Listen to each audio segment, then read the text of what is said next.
Fala pessoal, tudo bem? Aqui é Novi. E hoje nós vamos falar sobre o auge e a queda e a era de ouro da Cartoon Network. Quando a Cartoon Network foi lançada em 1992, ele passou inicialmente por muitos desenhos clássicos, principalmente do acervo de Hanna-Barbera, e mais tarde se tornou Warner Bros. Foi difícil falar essa frase. Esse início foi marcado por reprises e maratonas, inclusive séries inteiras como os Flintstones.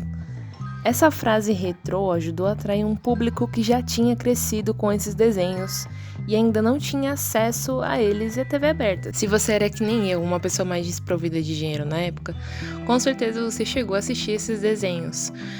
Tom e Jerry, Scooby-Doo e alguns desenhos até da Cartoon eram reprisados na Band, em alguns canais paralelos abertos que eu não me recordo agora a numeração. Na época eu lembro que eu ligava na TV e saía rodando o primeiro canal que tivesse o desenho que me interessava, eu assistia. O SBT principalmente foi um dos que fizeram muitas reprises de desenhos da Cartoon Network do estúdio Hanna-Barbera. E logo então eles perceberam que a audiência estava querendo um pouco de coisas mais novas, mais frescas, porque realmente esses desenhos já não eram mais produzidos, eram somente exibidos os episódios que já haviam sido produzidos e era isso.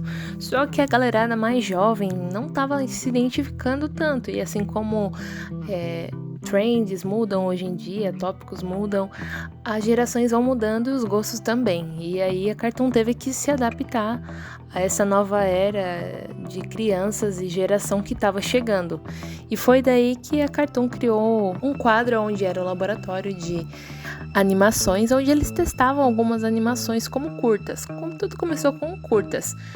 Não era nada estendido, e eles foram testando as animações que estavam mais dando certo e que o público estava mais gostando.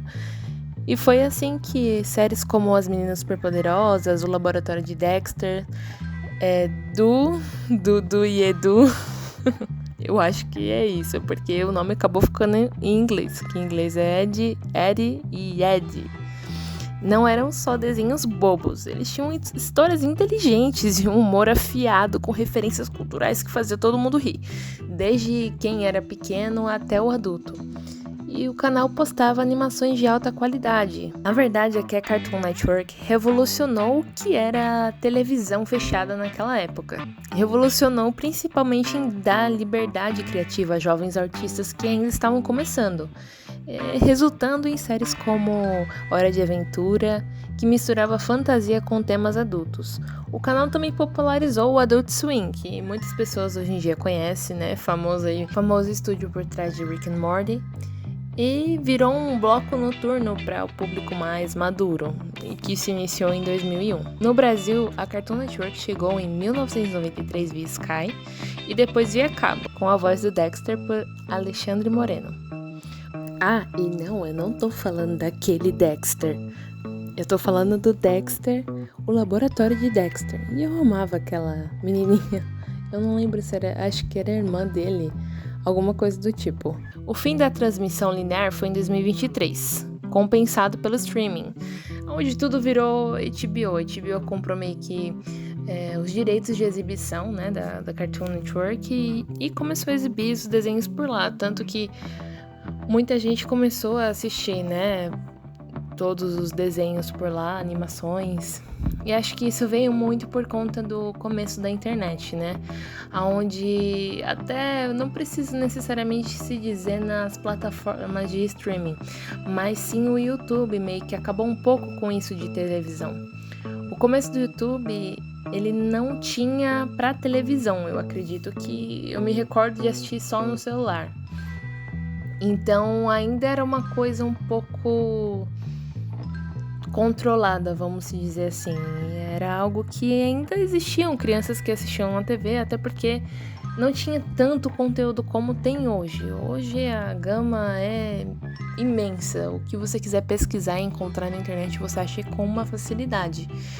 E antigamente não existia isso. Existiam poucos youtubers que faziam vídeos e tinha alguns vídeos que eram mais experimentais e não tinha aquela cobrança de frequência do YouTube. Não tinha esse negócio de, tem que postar todo dia pra viralizar, porque realmente acho que se existiam 20 YouTubers naquela época, eram muitos. Então não tinha aquela frequência. Então às vezes uma pessoa postava um vídeo por semana, um vídeo a cada 2 semanas, não tinha necessariamente essa cobrança de viralização, porque era algo experimental, algo novo que estava se surgindo ali. E conforme a internet foi crescendo, a TV foi deixada, né, cada vez mais de lado. Eu acredito que isso não só da Cartoon Network, mas acredito que em TV no geral, tanto aberta como fechada, foi o fim, né? Foi uma coisa que não foi o fim, mas acarretou para o fim, porque muitas pessoas já preferiam assistir no YouTube ou colocar no YouTube para assistir ou até na plataforma de streaming, porque como eu até citei, estava tendo uma conversa esses dias, antigamente se existia muito mais teorias da conspiração, teorias sobre desenhos, porque realmente eram poucas pessoas que tinham TV fechada e também às vezes quando fazia exibição dos episódios novos, como por exemplo o Steven Universo, quando iriam fazer novas exibições, era tipo, um episódio toda quinta-feira, meio-dia e a reprise no sábado. Mas não era todo mundo que conseguia acompanhar esses horários, porque eram horários fixos, não ia pausar o episódio para você poder assistir como hoje a gente faz nas plataformas de streaming.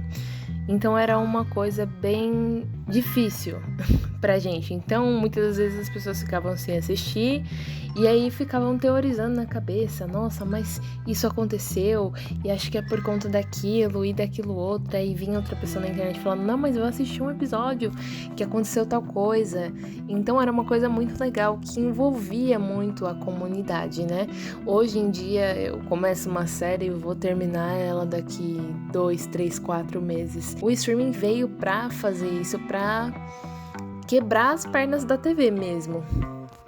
Até porque eu não culpo. A Cartoon tinha que fazer o que estava vendendo.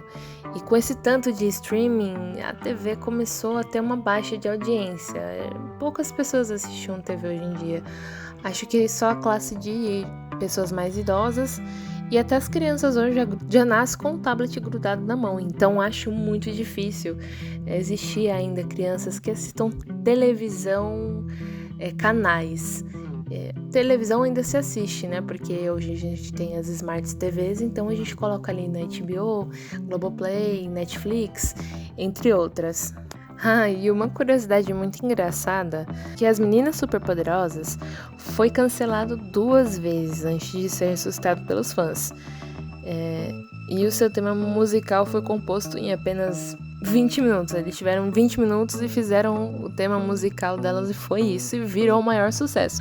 Se não tivesse talvez sido pelos fãs, hoje nós não teríamos esse clássico. E aqui no Brasil, essa história teve um capítulo final. Em 2023, depois de décadas transmitindo alegria para milhões, a Cartoon anunciou o fim de suas operações no país. O canal foi substituído por outros conteúdos da grade da Warner Media, focando em streaming e canais digitais, meio que reprisando episódios. Foi um baque para quem cresceu com ele. Lembra daquelas tardes de sábado? Agora muitos desses shows são disponíveis nas plataformas da HBO Max ou do YouTube. O motivo, mudanças globais na indústria, com o streaming dominando, o Brasil teve uma conexão forte com a Cartoon Network por conta da dublagem e as adaptações locais. A questão é que ainda existe comunidades desse desenho que são apaixonadas. Steven Universe é um exemplo muito forte que ainda existe uma comunidade muito forte nas redes sociais e é um exemplo de desenho que deixou um legado.